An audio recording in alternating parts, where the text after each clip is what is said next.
The elderly spoke of a time before the peace, before the liberation of the human race under the flag of Cardano.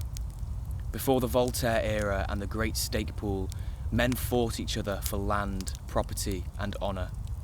Greed reigned supreme, and fiat currency with all its flaws was the only option. In the midst of wars, famines, and endless toil, there lived an old ruling class, an elite who owned the world. And under their reign, they created a centralised system which served to keep their grip on power. Their rule was pierced by the arrival of the blockchain. It started slowly at first. Many didn't take notice or simply dismissed it as a new tech fad. Over time, the blockchain grew in influence, and one in particular, Cardano, rose to the top. This decentralized system gave ownership rights to millions and created new languages and communities bound together by a common righteous purpose. As its influence grew, more and more people put their faith in Cardano and its native token, ADA. From all across the world, people joined stake pools and communities brought together by the potential of Cardano. It allowed seamless smart contract transactions so that millions could ape into NFT projects with confidence.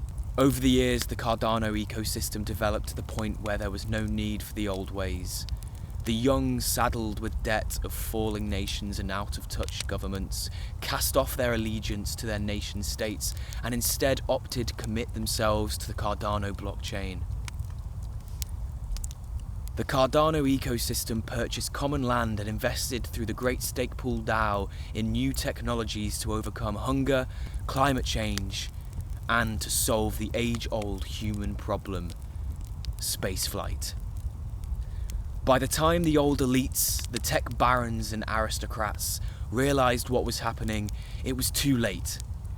They paid their friends in high office to shut down the Great Stake Pool and declare Cardano illegal. By that point, the DAO was too strong and had too much support from the people all over the world.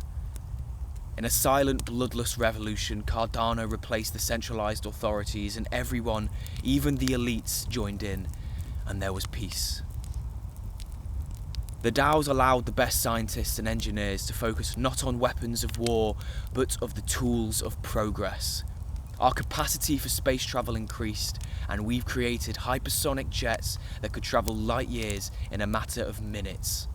We created sensitive communications equipment that could pick up signals from other worlds. Over the years, people forgot about the old times and the old rulers. Nearly 150 years after the Great Decentralization, Earth finally made contact with another species. It was in the Lupus Major planetary system. It had been identified before, but now there was something. A message. A clear message. Professor Enko Bilarov, the captain of the Hoskinson rockets, couldn't believe his eyes when the signal came through. Bilarov quickly dispatched a team to the planet to investigate. There they found an alien species, fearsome looking with their reptilian features and encased brains. They lived in a great city deep inside the Zaguri forest, a spiraling jungle covering the mass of the planet's surface. Using advanced communications technology, Professor Bilarov was able to speak with the Zaguri leaders. He learned that they had also mastered spaceflight, using the natural genius of the planet's insects and fauna. He spoke with the Zaguri Emperor and his advisors, and he assured them that the Earthlings meant no harm. As the time went by, the Zaguri had the humans traded. They learned of each other's culture and customs. They became friends and allies. Humans made contact with the other planets in the Lupus Major Cluster too. The aliens had their own hierarchies and beliefs, but they quickly became entranced by the Cardano blockchain and concepts of the DAO. They entered the Great Stake Pool and used ADA to trade with the Earthlings. Cardano's growth had become interstellar. Aliens and humans bought and sold NFTs through the interplanetary smart contracts. No longer did the Zuguris have to beg sellers to send as the 24-hour window faded away. Back home on Earth, trouble was brewing. Unbeknown to the leaders of the decentralized Cardano blockchain, the old masters of fiat, had been working on a major attack. To hack the great stake pool and restore power to the old ways. They succeeded. Channeling all their FUD, they managed to bring down the Cardano network. In the chaos that ensued, millions of people tried to sell their ADA for fiat currency, wrecking the world economy. The crash lasted for weeks, and when the dust settled, the old rulers were back in charge. The Cardano experiment looked to be at an end. Despite its millions of followers and diamond hands who would never sell their ADA, Earth's rulers and elites succeeded in banning Cardano and ending the decentralized dream. This was no dip. This was a disaster. That was until the inhabitants of Lupus Major found out what had happened. The Council of Elders, the spiritual leaders of the Lupus Major planets, were outraged. They complained of system overloads and huge delays in buying and selling NFTs. "We cannot stand this," they agreed. As the planets with the most warriors at the ready, the Zaguri Emperor was selected to make a plan. He worked with the advisors to devise a plan to invade Earth and stop the FUD at source. They knew it would not be easy. They amassed ranks of infantry, marines, pilots, mystics, and assassins who would be up for the job, all proud Zaguri warriors. They split into squadrons, led by the ultra-rare gold and black warriors, and they piled into the mothership on their way to Earth, determined to put an end to the fiat FUD and restore Cardano to its rightful place. Little did they know at the time, but this would be the first act of the battle for the blockchain, and these brave warriors would be the first ADA invaders. "Are you hurt, sir?" Salthor asked the pilot. "No, just dazed. What happened?" "Your craft was damaged, sir. A missile," he said, pointing to the half-destroyed warehouse that was still in fiat hands, somewhere on the outskirts of a human city. He did not know which one. The Zaguri pilot looked around and found his bearings, blood still ringing in his ears, his hands shaking. He looked down by his side and saw his two comrades. They hadn't been so lucky. There was no time to mourn. Not now. The squad was under attack from the left flank. The pilot jumped into action. His training kicked in. He was a commander. The others looked to him immediately because of his gold brain. Terrified recruits, floor fodder, their eyes begging for leadership. Sometimes it was a curse, he thought. The invasion was 2 weeks old, and the Zaguris had made progress, but it wasn't the procession that some of them had expected. "They'll welcome us with open arms, as liberators." The pilot remembered one of his comrades on the mothership remark when they were still thousands of miles from Earth. "Naive," thought the pilot. "Wait, was he?" He looked back down at the two Zaguris killed in the crash. "That's him," he thought. A brief silent lament, and the pilot was back into action. He directed a squad to the rear of the warehouse. He didn't expect it to be easy, but the resistance was stronger than even he had expected. "FUD is a powerful enemy. It makes people act in mysterious ways. The elders were right," thought the pilot. "We don't hate the humans. We want them to embrace the future, but they are stubborn, reactionary creatures with their paper money and mounds of debt." These abstract thoughts swarmed effortlessly through the pilot's head as he and his squad flanked the warehouse and successfully took out the position. It was one tiny story in a conflict taking place all over Earth.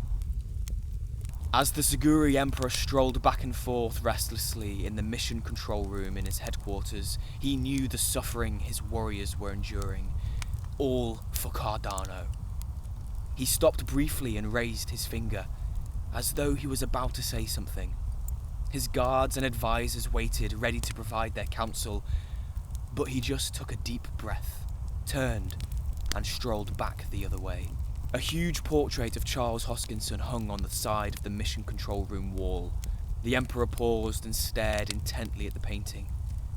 "What would you do, sir?" he thought to himself. He took another deep breath and walked back to the other side of the room.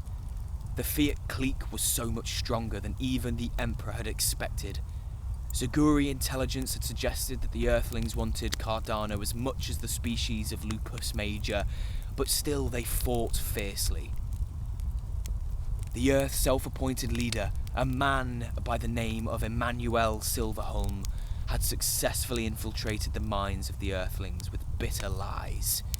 He said the Zaguris were here to take over, that they were going to use Earth to pump Cardano and then dump it.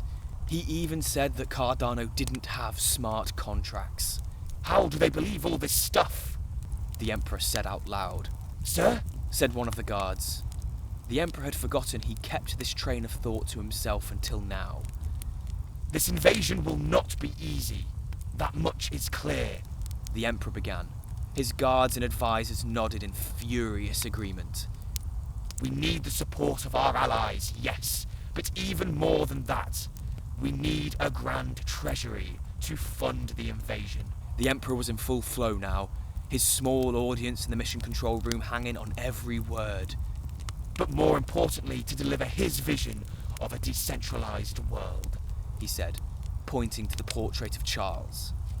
It's not enough to fight the Fud here on Earth. We need to show the Earthlings what they can be a part of. Not Silverholm's world where they slave away for fiat that their governments can devalue before their eyes. Sir, what are you thinking? Asked one of the guards. The Emperor paused, turned and walked back to the other side of the room. Long ago, when my ancestors were emperors of our people, there existed a galactic senate, began the Emperor. This senate included representatives from all 5 of the planets in our system, and in times of struggle we came together to plot a course forward. To victory. We need to reconvene the Galactic Senate. We can only defeat the Fud by pooling our resources and collectively destroying the Fud. Not with weapons, but with ideas. The passion in the Emperor's voice rose to a crescendo as he spoke, and he pointed again at the portrait of Charles. And we will invite the Earthlings. Those Earthlings who have been loyal to the invaders and to Cardano. They are the ones who hold the keys to all of this. They are the ones that can lead us to glory. It's their ideas, their ADA, their loyalty. They should be rewarded with the honor of a seat on this Senate. And I will welcome them. We all will. The Emperor paused and nodded at his own proclamation. Yes, the Galactic Senate. That was what was next. He knew he needed to get to work.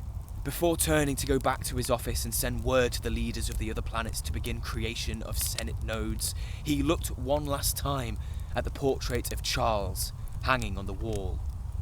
For a brief moment in time, he could have sworn he saw a smile appear on the lips of the painting. It couldn't have been, though. Could it?